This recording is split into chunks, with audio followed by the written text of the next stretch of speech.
আজকে কিন্তু কোনো দামি দামি রান্না নয়, আজ হবে একদম আমাদের মধ্যবিত্ত বাড়ির চেনা দুটো রান্না। একদিকে মুচমুচে কাঁকরোল ভাজা, আর অন্যদিকে একদম ঘরোয়া প্রচুর তরকারি।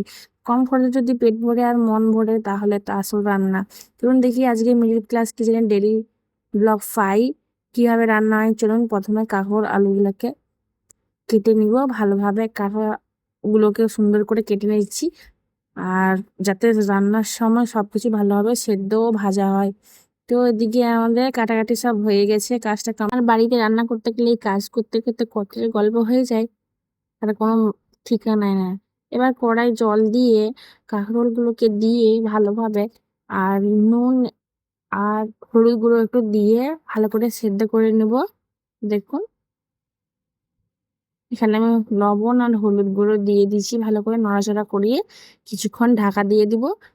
দেখুন এখানে ভালোভাবে সেদ্ধ হয়ে গেছে।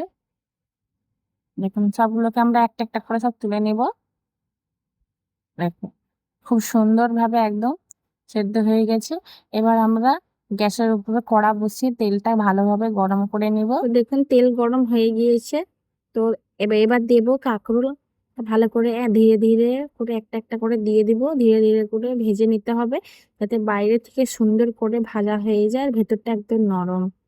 দেখুন সবগুলোকে আমি একটা একটা করে আমি দিয়ে দিচ্ছি গরম তেলের উপর, ভালো করে ভেজে নেব লাল লাল করে। দেখুন সবগুলোকে আমি দিয়ে দিচ্ছি তেলের উপরে, গরম তেলের উপরে দেওয়ার পর দেখুন সবগুলোকে আস্তে আস্তে একটা একটা করে উলটপালট করে ভালো করে ভেজে নেব, তো ভালো করে সেদ্ধ হয়ে যায়। দেখতে পাচ্ছেন কালারটা আসতেছে আস্তে আস্তে। তো এইভাবে আপনারা ভাজা করবেন। তো একটা একটা করে ভালোভাবে আমরা সব উল্টিয়ে ভেজে নিব। গন্ধটা কিন্তু এখন থেকে রান্নাঘর ছাড়িয়ে বাইরে সবাইকে ডেকে আনছে। তো দেখুন এখানে আমাদের কাঁকরোল একদম মুচমুচে ভাজা হয়ে গেছে। এবার আমরা একটা একটা করে সব কাঁকরোলগুলোকে ভালো করে ভেজে নিয়ে তুলে নিব। এবার চলে যাব আমরা দ্বিতীয় রান্নায়, কচুর তরকারি। তো কচু রান্না করতে একটু সাবধান কাজ করতে হয়, ভালো করে পরিষ্কার করে কেটে নিয়ে রান্নার জন্য প্রস্তুত করে নিয়েছি। তারপর কড়াইতে তেল দিয়ে ভালো করে পেঁয়াজটাকে আমরা ভেজে নিব। তারপর আমাদের চিংড়ি মাছ ভাজাগুলোকে দিয়ে দিয়ে ভালো করে পেঁয়াজের সাথে চিংড়ি মাছগুলোকে ভালো করে এখানে আমাদের ভালো করে লাল লাল করে ভেজে নিয়েছি। তারপর আমরা যে কেটে রাখা কচুগুলোকে ভালো করে পরিষ্কার করে রেখেছি সেইগুলো আমরা দিয়ে দিব। তো সবগুলো দিয়ে দেওয়া হয়ে গিয়েছে। দেখুন ভালো করে নড়াচড়া করে দিব।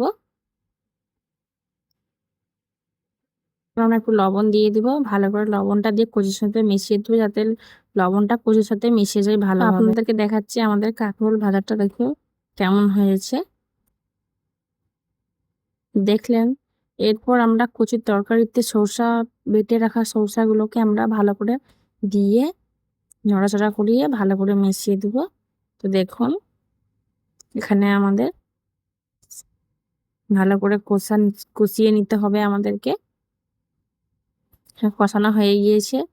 দেখুন এক এক করে সব মশলা আমরা দিয়ে দিব। হলুদ গুঁড়ো, লবণ গুঁড়ো, জিরে গুঁড়ো দিয়ে আমরা ভালো করে কষিয়ে নিব যাতে মশলাগুলো একদম কচুর সাথে ভিতরে ঢুকে যায় একদম। তো আপনারা দেখুন এইভাবে একটু জল দিয়ে ভালো করে কষিয়ে নিবে, ভালো করে মশলাটাকে ভাজাও হয়ে যাবে। তো দেখুন এইভাবে কষিয়ে নেবেন ভালো করে যাতে মশলাটা লাল করে ভাজা হয়ে যায়, আর যেমন কচুর ভিতরে যেন মশলাগুলো ভালোভাবে ঢুকেও যায়। দেখুন এখানে ভালোভাবে কষা হয়ে গেছে। তারপর আমরা একটু পরিমাণ মতন জল দিয়ে দিব, দিয়ে ভালো করে সেদ্ধ করার জন্য রেখে দিব।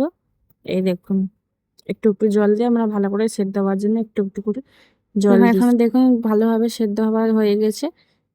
দেখুন আর একটু সেদ্ধ করে না জল দিয়ে দিব, আমরা পরিমাণ মতন দিয়ে ঢাকা দিয়ে সেদ্ধ করার জন্য রেখে দিব গ্যাসের উপর। ঢাকনা খুললে কিন্তু বোঝা যাবে যে আসল খেলা মশলার গন্ধ আর কচুর স্বাদ একদম বাড়ির দুপুরের ভাতের সঙ্গে জমে যাবার মতন রান্না। আজ আমাদের দুই রান্না একেবারে তৈরি। একদিকে মুচমুচে কাঁকরোল ভাজা আর অন্যদিকে গরম গরম কচুর তরকারির সঙ্গে যদি এক প্লেট গরম ভাত থাকে তাহলে আর কি চাই বলুন। দামি রান্না না হলেও স্বাদগুলো তো আমাদের ছোটবেলার কত স্মৃতি লুকিয়ে আছে। আজকের middle class kitchen daily blog 5 এখনই শেষ করছি। তো কাঁকরোল আলু ভাজা আর কচুর তরকারি, এই সাধারণ রান্না দুটি আপনাদের কেমন লাগলো কমেন্ট করে অবশ্যই জানাবেন। ভিডিও ভালো লাগলে লাইক কমেন্ট শেয়ার করবেন, আর এখন ঘরোয়া রান্নার ভিডিও পেতে ফলো সাবস্ক্রাইব করে পাশে থাকবেন। আবার দেখা হবে নতুন দিনের নতুন রান্না নিয়ে। ততক্ষণ সবাই ভালো থাকবেন, সুস্থ থাকবেন। আল্লাহ হাফেজ।